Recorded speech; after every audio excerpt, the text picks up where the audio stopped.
Hello, Minecraftians! Welcome to another edition of Realm News. I am your host, the Dark Lord. I hope you all have had a great week since last Thursday when I talked to you all last. Hopefully you completed some builds that you have been meaning to get done or discovered some amazing new lands. Well, today I have a special episode. We will be talking about Nether Portals, and I will be using this episode as a portal of sorts itself to segue us into the Nether in coming episodes and for coming months ahead. Today on Realm News, I will be talking about what the Nether Portal is primarily made of, which is Obsidian, because the whole thing is just made of Obsidian. I will be linking this to the real by telling you about Janus, the ancient Roman god of portals. And I will tell you all about a real life portal project going on Earth currently today. I hope everyone is excited for this week's episode on the Nether Portal. Let's just jump right into it, folks.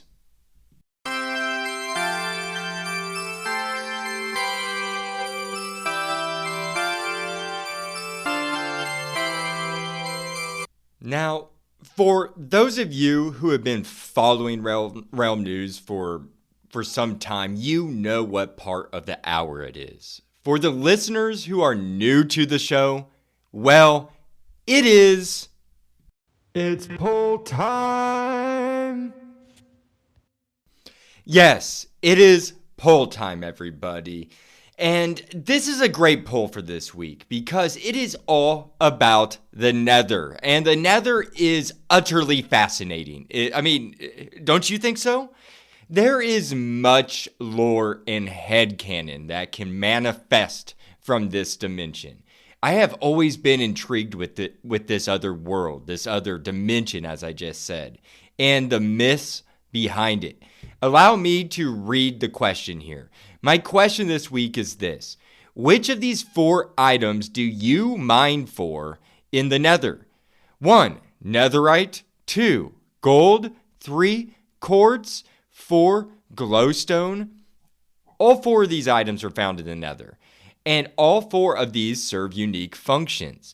Allow me to tell you what I voted for first before I read the results. I went for the illustrious quartz. That is only found in the Nether. Finding quartz in the Nether to me is like winning the lotto. It seems like such a powerful crystal, how it can make observers and redstone comparators, also the observers. I just said observers. That's how excited I am. I have used observers a few times, and I think they are fun to play around with. I have a sugarcane farm that I use those observers for. And I also have a really small bamboo farm that I use observers for as well. Although you don't need observers for those type of farms. I was just doing it and using those to teach myself the basics of observers and this quartz technology. Redstone comparators, I have those, but I have not used them for anything that I can remember.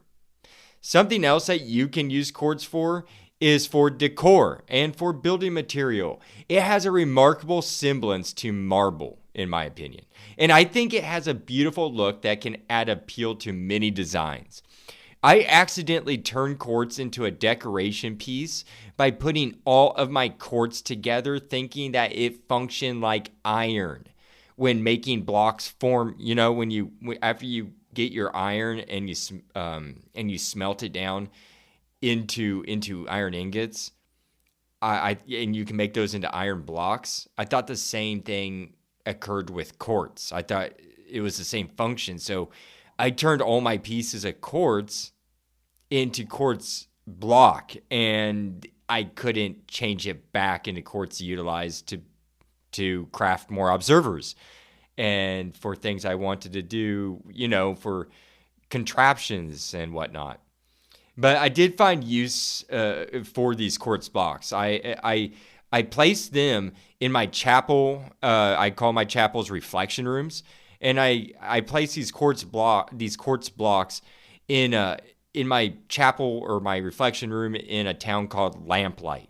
It was, I think, a fitting spot for those blocks because it's just a really, really divine reflection room I built there. Now, moving on to the results of the poll here. The poll in itself had 19 votes in total. Not the worst turnout that we have had. And I'll just go ahead and go on to the loser of the poll. The loser of this poll was not alone. We've had ties in the past, and we've had another loser tie here, each with just one lonely vote. And those were gold and glowstone. I'm a bit shocked by this. I would have thought that both of these items would have been more popular, honestly. To me, gold is very important for my railroad construction, as I've said many times in previous episodes. But it's just a weak armor, though. And I've noticed that gold in the Nether, it seems plentiful, but it breaks into nuggets when you mine for it. And so you would need a lot of it to make bars of it for anything useful. So to me, it's not the best spot to get gold. I still preferred the Badlands. Maybe because I have bases out there and it's just overall more safe than mining for gold nuggets in the Nether. I was very surprised to see glowstone with just one vote. I mean, this can be used for several things, such as amping up your potions by adding glowstone to it. Also for fireworks, as we had just learned on last week's episode covering fireworks in Minecraft. Glowstone, if you recall, adds a special effect to the firework explosion. You can use them for your arrows as well, and they make an excellent light source. A light source of 15. That's quite remarkable. That's as bright as the Minecraft sun, same as jack-o'-lanterns. You can grow your crops at night with glowstone. It's kind of funny. I'm sorry. My script here, it auto-corrected. Instead of saying glowstone, it's saying flowstone. I just wanted to point that out. Yeah, the flowstone has a light source of 15. Isn't that amazing? Maybe one day they'll have a flowstone in Minecraft. Who knows? Sorry. Went off cue there. So as you can probably tell, I'm rather shocked by these results. Now that we're back into the poll. Now I want to move on. Coming in second, since we don't have a third place here, because the other two tied for last. So coming in second in this poll is Netherite. It came in with 7 votes. Now this seems like a good spot for Netherite. I just feel like that's a good spot. I do not think this is found too often in the Nether. I know that it took me forever to just find 2 scraps worth of netherite. And I do not hear it talked about, not that often at all online. I don't see it like in online polls or anything of that manner. I just don't see much conversation going on in the Minecraft community over netherite for some reason. Maybe I'm just not part of that community. I believe it's just due to the fact that it's really rare, honestly. It's a rare find in a very hostile environment. Couple that together just makes it a little intimidating to go for. But those are just my thoughts. Moving on to the winner of this week's poll with a total of 10 votes is quartz. This mineral or crystal is a very unique one in the game that serves many purposes, as I have already listed off a moment ago. I believe it is being sought after by redstone tech enthusiasts. Probably a few players are using it for decoration and as building material, but I am sure it is primarily being used with redstone. For example, type in Minecraft in Minecraft. Just type that in online and see what I'm talking about. Like when I mean redstone circuitry. This is literally a Minecraft game built inside of Minecraft, the game. It's mind-blowing. I mean, just amazing things can be built with quartz. I'm sure they use quartz in that build. I mean, just go check it out, people. It's amazing. technologically speaking, or for decoration, let's move on to comment time here. That part of the show where I get to read off comments from the poll takers. And I would like to start with a fellow who goes by apprehensive_hat 8986, a person who chose a non-list item found in the Nether, one that I didn't present in this poll.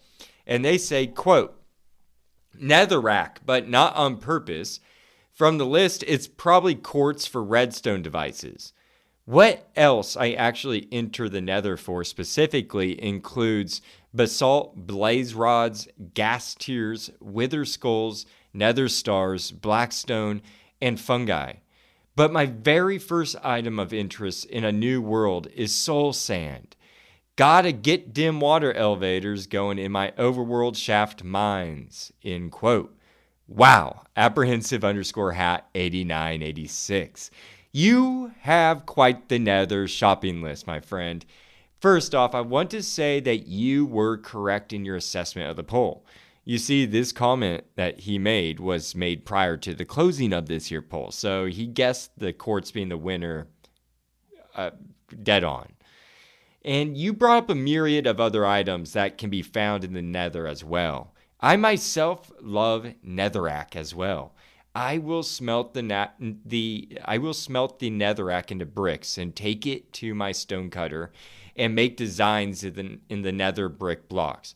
I have been manufacturing these like crazy lately and building structures around my capital made of these nether brick blocks. Like I've just been replacing old original structures I built from last year. Now the edifices of these buildings are replaced with nether brick. I think it just looks really neat. The only other thing on that list that I have used that they mentioned there is the fungi. I've collected quite a bit of that. I cannot wait to explore the Nether further in depth and find those other aforementioned items, especially soul sand, because I really do want elevators for my floating continent that I made. Thank you, apprehensive_hat 8986, for another great comment. I always enjoy having your comments on the show. Now, my next comment comes from a person who goes by the name Merlin Muncher, who says, quote, gotta get that XP if you know what I'm saying, end quote. And I think I know what Merlin Muncher is saying. When you mine quartz, you'll gain XP, which is very beneficial to leveling up and using that for enchanting tools, weapons, and armor. I am guessing that they are one of the voters who went for the quartz. That is not exactly my primary intention, though, for mining quartz, but it is a great bonus when doing so. Thank you, Merlin Muncher, for that comment. It is always appreciated to get comments on these polls. If you would like to make a comment, go check out the Realm News Discord, Twitter at realmnews247, or my Reddit at realmnews, all found at my bio link. Now, let's dive into the real of the show now, folks.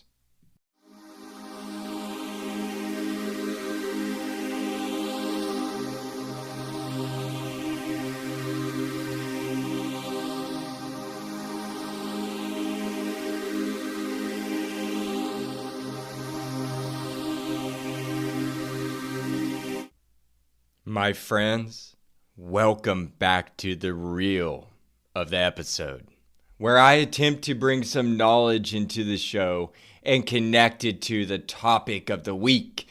Portals are an interesting subject, and not one that is widely discussed, as I found out while scouring the internet. Of course, it has symbolism in literature, such as in the form of doorways and holes, such as Alice in Wonderland going down the rabbit hole, right? That's a great example of symbolism of a portal. And it was even made into a really fun video game, if anybody recalls, called Portal. I believe that was around the mid-2000s. I think probably around 2011, maybe earlier, probably 2009. Somebody fact check me on that. Now, allow me to give you the definition of the word portal. According to Merriam-Webster.com, if I can talk correctly, sorry, A portal is, quote, a door or entrance, especially a grand or imposing one, end quote. That is one of the briefest definitions I have ever heard. Straight to the point, that one is. Now, allow me to elaborate on this further by providing a couple examples of portals in the past and the present. I would like to start with the Roman god who represents portals, entrances, doorways, and even passage of time, past and present. This god's name is Janus. Now, Janus, according to this great article found at worldhistory.org, titled, appropriately, Janus, written by Donald L. Wasson, published February 6, 2015. This Roman god has been referred to many titles and names, and this Roman god, he got some great titles. Let me list them off to you. Deum Dio, which translates from Latin to English to God of Gods. And then another title, the beginning and the end, the custodian of the universe. I love that one for some reason. Ianua, which means doorway. And Janus Bifrons, or Two-Face. Or you can just go by simply Janus, which is probably the simplest and easiest one to remember. Janus is one of the oldest Roman gods. One of the Roman originals, not coming from the Greek pantheon of gods. You may be questioning how he is related to portals. Well, one of the names on the list I read off a moment ago refers to him as Ianua, which is the spirit of the doorway, which I just covered that doorway is synonymous with portal in the definition. He was the god of every door, entry, and portal. He also could look into the future and the past because doors and entryways have two sides looking out at two opposing directions. So does Janus Bifrons, the Two-Face. Yes, he had two faces on his head. One that was bearded and the other which was clean shaven, a dichotomy of sorts, sometimes depicted being bearded on both faces. It depends on the coin or the art that you're looking at. His faces are located one in the front, like you and I, and then he had an additional face located right on the back of his head, or where the back of his head should be. His two symbols that he carries are the virga and a set of keys. A virga, which is essentially a staff, is just, I guess they called it virga back then. I believe that is the Latin term for it. But it's just essentially a staff. Janus was to some considered the gatekeeper to the universe, which makes sense because the staff and the set of keys. There is an interesting myth about Janus that exemplifies his status as gatekeeper. It is said that Romulus, the founder of Rome, kidnapped the Sabine women. And this kidnapping led to an attack by an enemy led by a person named Titus Tatius, who led an army who were scaling the walls to breach the city of Rome. This is when Janus summoned a jet of boiling hot water and sprayed the aggressors off the walls. I can just imagine them just flailing from the hot water and falling off the wall like ants, ultimately thwarting the offensive attack. Before moving on, let me clarify who the Sabine women are to better understand this attack. I will quote from Wikipedia's article titled "The Kidnapping of the Sabine Women." The kidnapping of the Sabine women was an incident in the legendary history of Rome in which the men of Rome committed a mass abduction of young women from other cities in the region. End quote. Romulus ordered this because Rome had too many men at the beginning. Romulus, in some scholars consider him being the founder. Well, at the beginning, he just had too many men, I guess, according to what I've read. And so Romulus ordered his men to go in order to sustain its population. He ordered them to go kidnap these women to fix this in order to sustain his population so he ordered his people to kidnap the Sabine women. So to me, it sounds like Titus Tatius, the aggressor against Rome, it sounds like he had the right to attack. Now back to Watson's article. In response to Janus saving Rome, the Roman people built the Temple of Janus at the Forum, and Romulus went on to establish a cult worshipping Janus. 5 shrines in total were dedicated to paying tribute to this god. These shrines were all built near river crossings and waterways due to Janus's infatuation with water. The most important shrine is the one that I had just mentioned that is at the Forum at the Argiletum entrance. This shrine had huge bronze doors facing east and west that served as a symbol for war and peace. How, may you ask?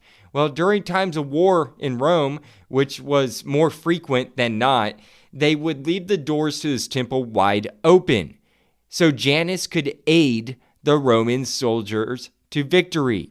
In fact, it was a strict tradition for each soldier to walk through this as they left the city for war. If one soldier failed to do so, this could lead to defeat. In times of peace, the doors would be shut because Janus's protection was not needed.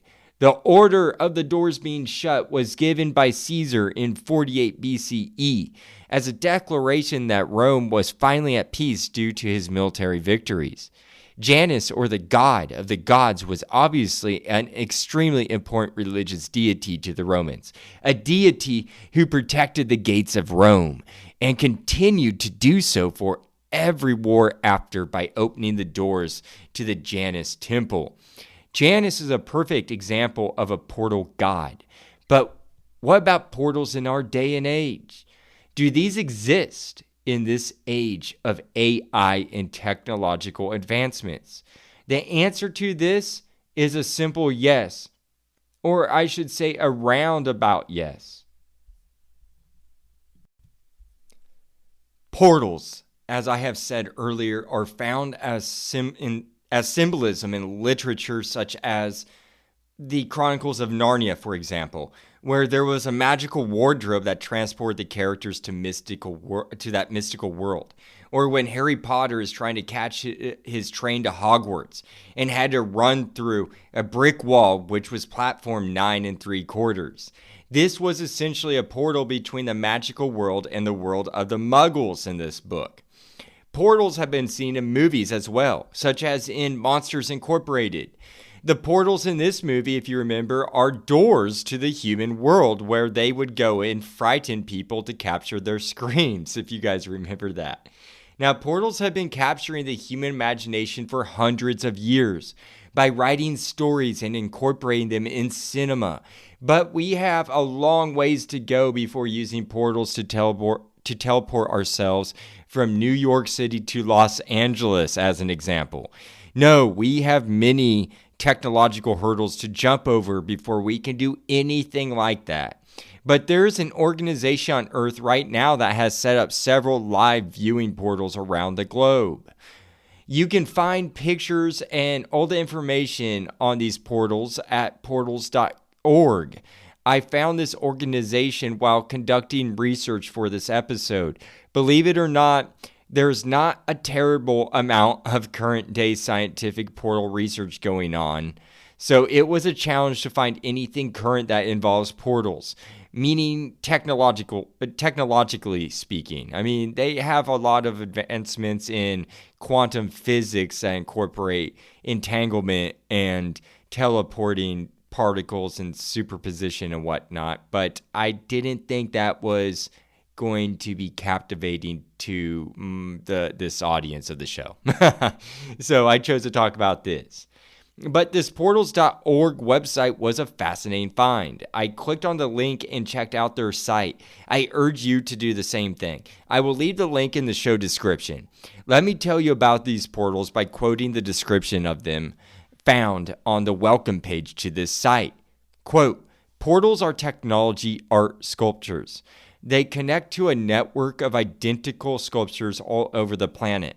Each portal is located in the public space, providing a real-time, unfiltered live stream 24/7 that is frequently rotating between different portal locations on Earth. End quote. This to me is an amazing idea. I truly love this thought and that it was put into action. I think it is as close to a portal that we can get to without actually being physically transported into that other space. I mean, I'm sure one day we will get there. And I also know that this is pretty much the same concept as face talking on a laptop or cell phone, but at a larger scale. But the concept of this is just simply beautiful to me. I really urge you guys to check out this link.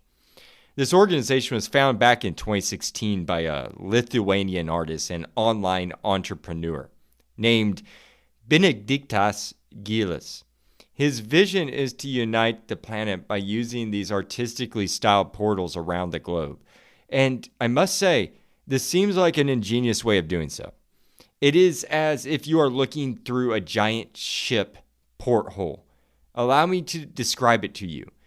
It is essentially a giant it's just a giant circle, like a clock, that I would estimate to be about 10 to 15 feet in diameter, or 3 to 4 meters wide for you folks around the rest of the world.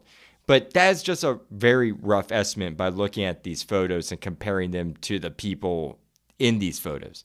I have no clue what these are made of, but they're gray, like this on the outside of this circle of the portal. It's a gray frame. We'll call it that, right? It almost reminds me of concrete. But the portal itself, the viewing port, is like a monitor. I can only imagine or describe to you. It's a monitor because it's displaying a live feed.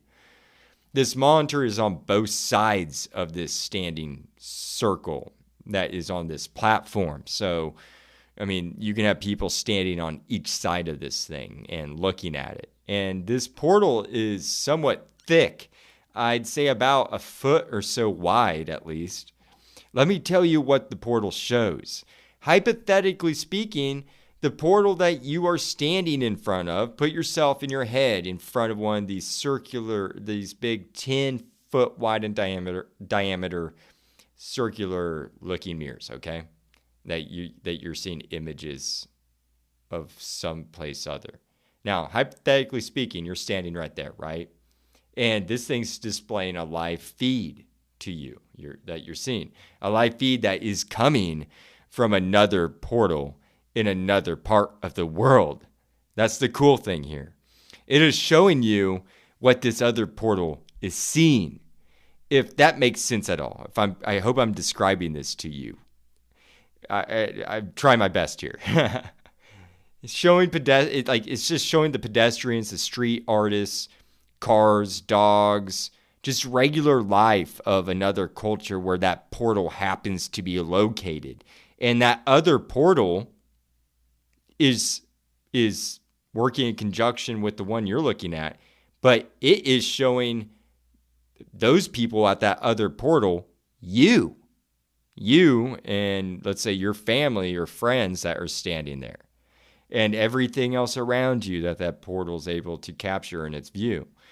The background of the countryside, cityscape, pedestrians, and wherever you are at with this portal. At this moment, there are 4 of these portals on Earth. The first 2 were mostly funded by the founder himself, Benediktas Gilis. The first one was set up in his home country of Lithuania, in the capital city of Vilnius. And the second one, in which it is connected to, is set up in a city called Lublin in Poland. The 2 other portals that came after the initial 2 are located in New York City and in Dublin, Ireland. A very neat addition to these portals is that they will switch between countries, meaning that they are not just fixed to one other portal. They take turns linking to others, giving a new view of a new culture on Earth. and they are looking to expand this project. They are currently able to create and connect up to 6 new portals a year, or at least that's what their site quotes. And you can help fund this yourself if you are truly interested. It may be a good investment. I mean, this technology is built to last for centuries, they claim, without breaking. And it is unique because its use of incorporating physical space with virtual space with an artistic element to it. We may not be yelling, "Beam me up, Scotty," quite yet, but this concept will surely help perpetuate our fascination with portals to future generations to come. That is all I have on the reel of portals for this episode, folks. I would like to now take you to the realm, to Seatown, my capital city of Ampredieu, where I found my first ruined nether portal.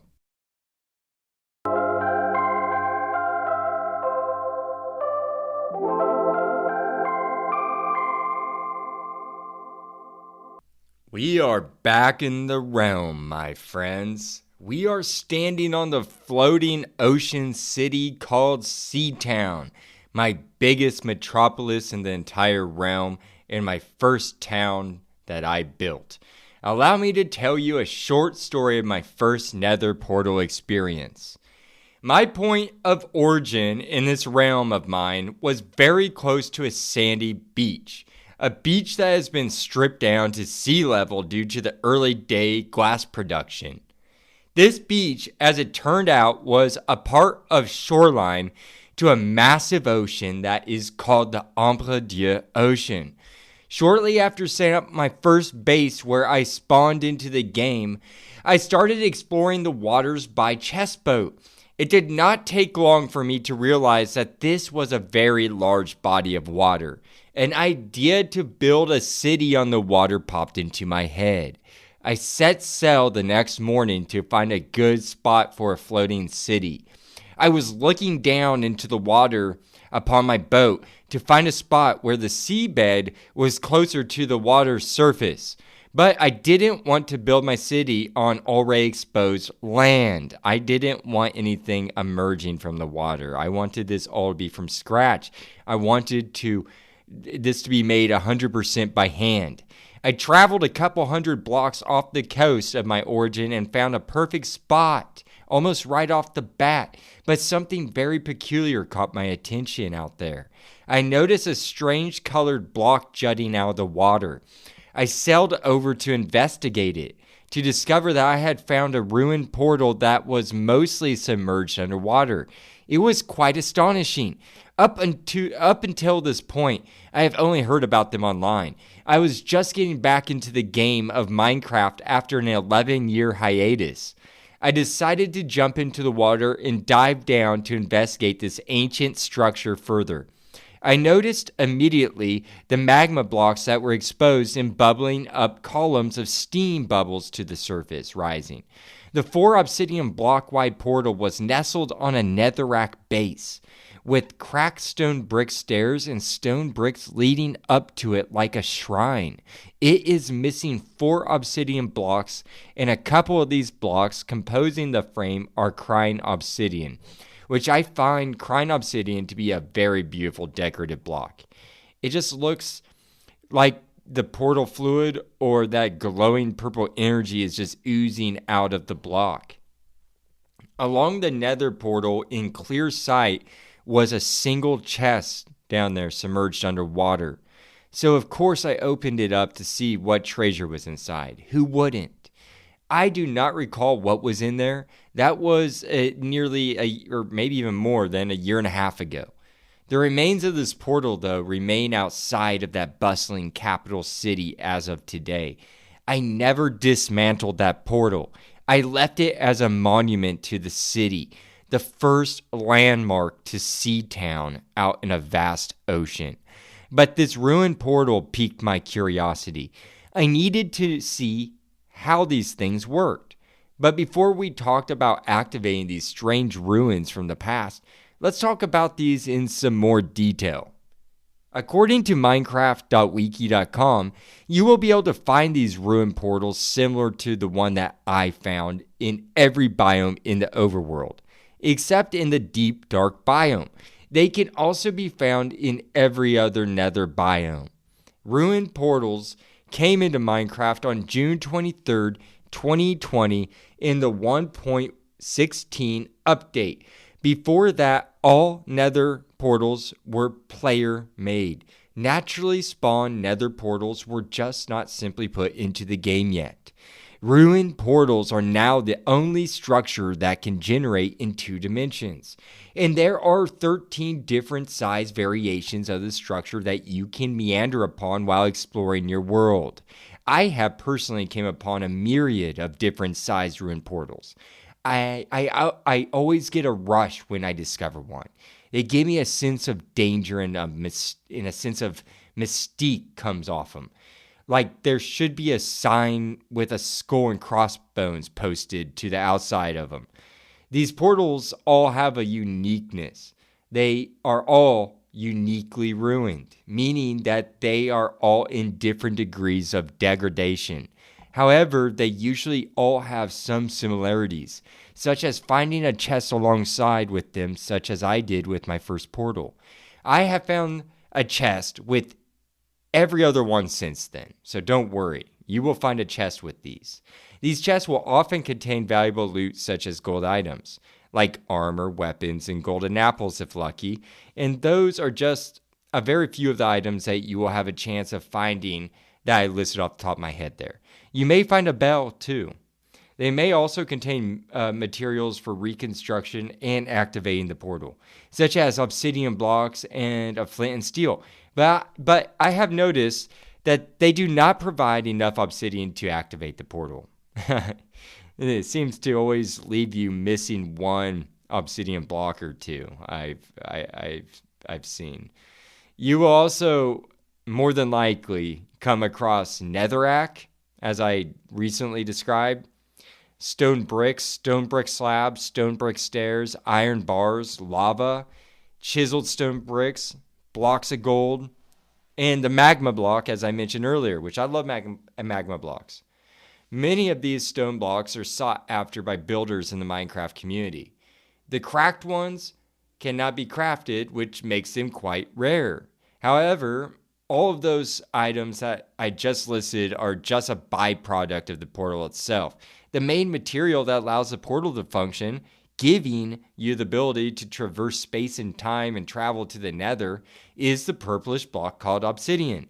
Yes, if you are new to the game and not aware of the nether portals, obsidian is the key block to building one of these and activating it with a flint and steel. Let's talk a bit about obsidian before going further into the nether portals. Now shifting articles here on Minecraft Wiki over to Obsidian. Obsidian was added in version 0.28 early on October 27th, 2009, Java Edition Classic. Back then, it was a completely different block. It was still extremely tough to break, but when you did break it in this version, it would drop one cobblestone block, which I think is just funny. At this early stage of its development, Obsidian was not even used to make nether portals yet. It would have to wait a year for version 1.2.0 in Java Alpha Edition to come out on October 30th, 2010. This update allowed players to access the nether by building nether portals with Obsidian, thus finally allowing Obsidian to be a renewable resource. Now, let me tell you where you can find this block naturally. As I mentioned earlier, there are ruined portals, varying in size, scattered all across the overworld. You can pick these apart with your netherite or diamond pickaxe and obtain these blocks for yourself. I have done this. I have completely dismantled entire ruined nether portals for just their obsidian in order to make new nether portals for more convenient locations for me to get to. You know, like I may not need to rebuild or rebuild or reconstruct that broken down ruined portal because it may be out in the middle of nowhere that I even want to go to. So I'll just break it down, rebuild it somewhere else, and link in another city. So yeah, I've completely dismantled entire ruined portals. And so, but besides creating nether portals, Obsidian has other uses I want to get into. Let me tell you where you can find it and some of its characteristics attributed to this block. Obsidian is an extremely durable material. It can be found in, as I said, ruined portals in the overworld. I just told you I tear them down sometimes. And you can also find them in the nether, as I've mentioned. And you can also find one obsidian block behind the diamond block in the woodland mansions, which I found interesting, I think on the second or third level in lava rooms I was reading. And you can also find obsidian in the end dimension. It has a hardness level of 50 and a blast resistance of, listen to this, a blast resistance of 1,200. Yes, 1,200. For comparison to that, cobblestone has a blast resistance of 6. Big difference. Also, it cannot be pushed by pistons. It can withstand damage from any mob or explosion, except for a couple. Except from the wither or from blue skulled wither skeletons who can cause damage to these blocks as well. And these blue skulled ones have a damaging effect equivalent to a ghost fireball. But it can withstand, these blocks can withstand attacks from the ender dragon and gas, piglins, and any other mob in all dimensions besides the two I have just stated there. This durability is sought after by Minecrafters. They use this as a protection to their buildings and structures for reinforcement. They protect storage spaces with obsidian in order to help thwart off griefers in player versus player scenarios. Personally, I have used obsidian for decoration in my builds, such as for the entryway to my newest enchantment room building, made of netherrack brick block and red glass panes. It looks really neat with that maroon netherrack red and the purplish obsidian blocks at the front entryway. It really does. Beyond obsidian's capability to create portals and is great for being a building material, this sturdy block can also be used to craft a few items, such as the beacon, enchantment table, and ender chests. I have only made the enchantment table from that list, which is fairly easy to craft. All you need is 1 book, 2 diamonds, and 4 obsidian blocks. You will also need the appropriate number of bookshelves in order to maximize that enchantment table to enhance its power levels. Moving on to beacons, which I explained how to make in the Realm News episode 4, titled Celestial Bodies. Listen to that to find out how to fully use beacons. I believe that's towards the end of that episode. But I'll go on to explain how to craft the beacon itself real quick. All you need is just 4 glass blocks, 1 nether star, which is easier said than done, and 3 obsidian blocks. And to make an ender chest, you just need 1 eye of ender and 8 obsidian blocks, which I'm going to try to craft one of these days. I just need blaze rods. If you do not feel like finding ruined portals to get your obsidian, I am here to tell you that there is a way to generate yourself. Obsidian will form when water touches a lava source block. You can have renewable source of lava by using cauldrons and dripstone. You can do the same thing with water using cauldrons and dripstone as well. By doing this, you can generate an infinite amount of obsidian, or at least in theory.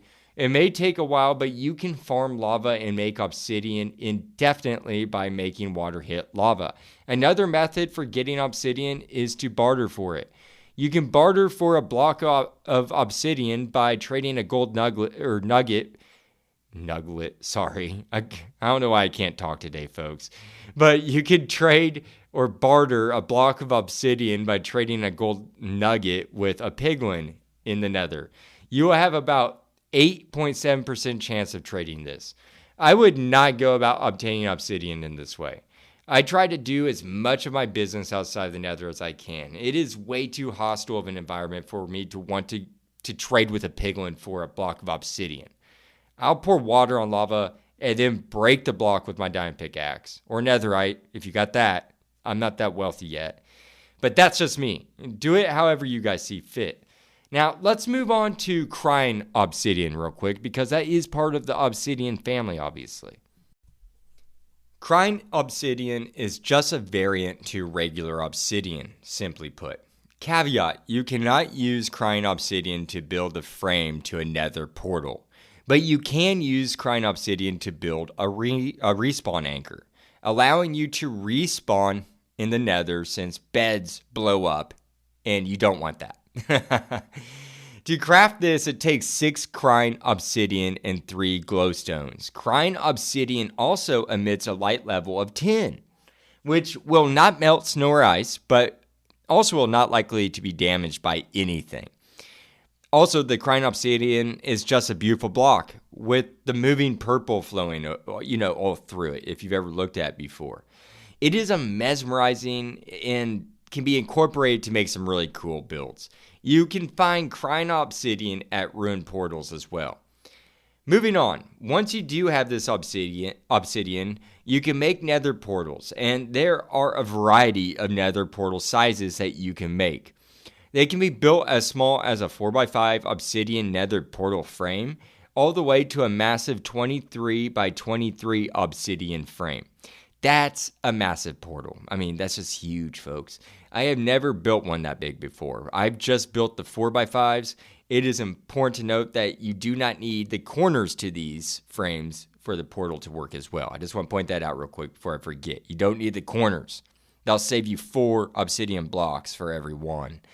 Once you have your frame built, you just need a flint and steel. You light the frame and it will immediately activate the portal by filling the empty space between the frame with a purple plasma of sorts. That's the best way that I can explain that. Now that you have activated your portal, it is ready to be used. You can now stand in it and it will take exactly 4 seconds before it transports you to the nether, or from the nether to the overworld. If you jump out of the portal prior to that 4-second grace period, it will terminate the interdimensional transport. So you have 4 seconds to remember whatever it is you may be forgetting. Don't forget that pumpkin mask, by the way. It comes in handy out there. Now that you know how to activate and transport to and fro from the overworld to the nether and vice versa, I would like to tell you that you can link nether portals together in order to travel vast distances in the overworld. Every block in the overworld equals 8 blocks traveled in the nether. You can link portals by knowing this. I have built a nether portal transport system in a region of my kingdom. I can travel to 3 different towns in that province by going through those portals. Every time you build a portal in the overworld, it creates a nether portal matching those overworld coordinates, but just an eighth of the distance. For example, 800 overworld blocks equals 100 blocks in the nether, or 100 blocks traveled in the nether equals 800 blocks traveled on the overworld. It can be a wee bit confusing at first. This 1-to-8 ratio only applies to the horizontal axis and not the y-axis or height of the coordinate grid. Going 1 block up in the nether does not mean going 8 blocks up in the overworld, if I am understanding all that I read correctly. I hope I am. But by building a nether portal in the nether, it will consequently open a portal in the matching coordinates in the overworld. Mastering how to build these will increase your travel time it will just cut down your travel time. Sorry, not increase. It's going to decrease your travel time in the overworld significantly, especially since now that we can ride rails through these and also horses through these nether portals. And with this 1.21 update, we can travel seamlessly interdimensionally with these rails and horses now, which I think is just really cool. Now, nether portals are very important in the game of Minecraft. Just a simple fact that they allow you to go into the nether, which you will eventually need to do if you want to advance further into the game and explore more of what the game has to offer. After a year and a half, I am just now getting serious with the time that I spend in the nether.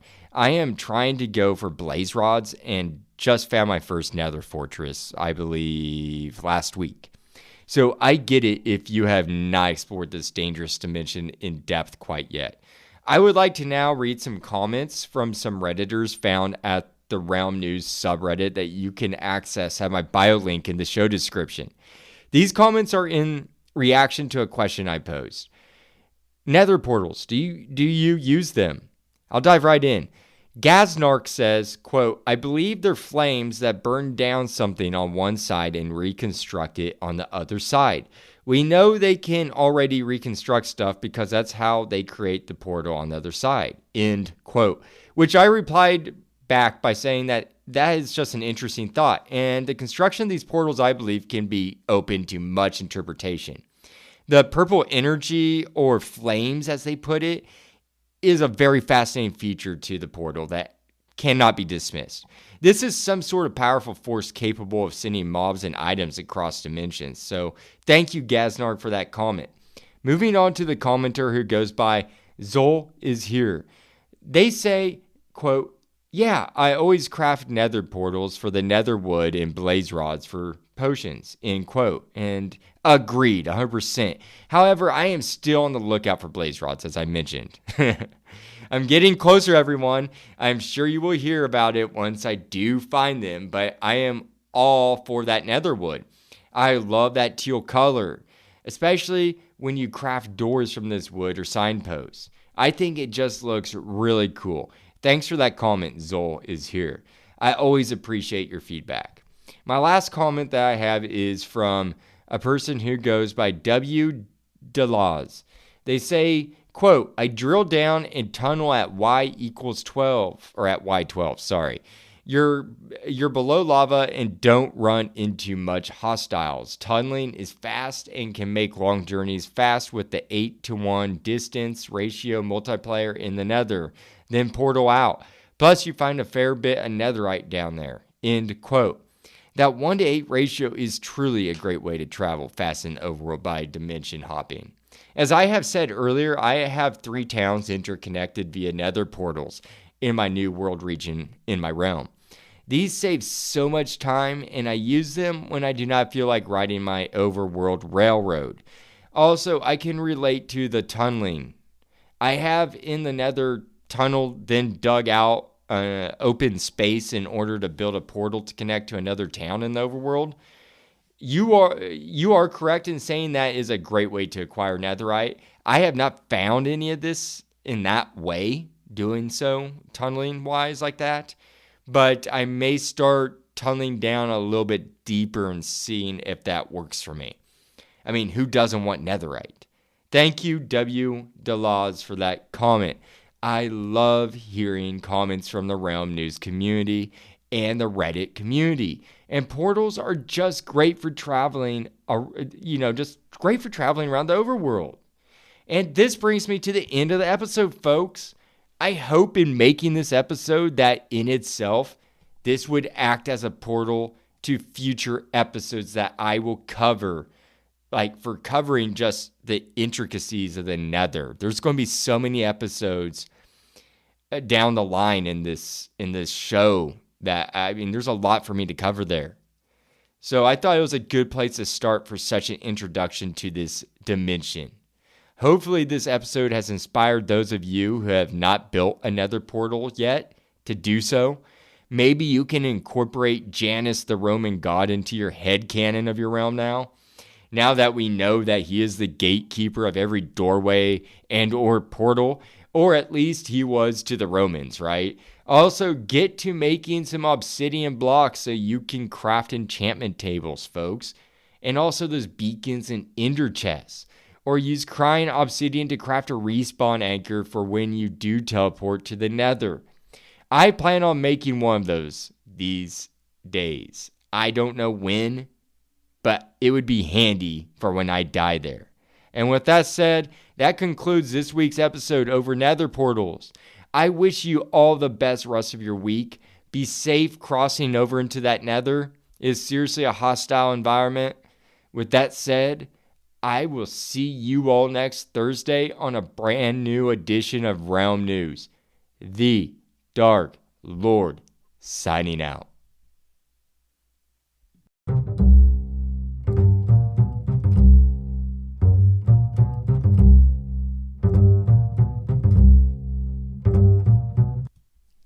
Hello, Minecraftians. The Dark Lord here. I just want to say thank you for listening to the show. If you like the show, please show that by rating it and leaving a review on whatever platform you are listening on. You can also email me at realmnews247@gmail.com and find the Realm News social media accounts at bio.link/realmnews.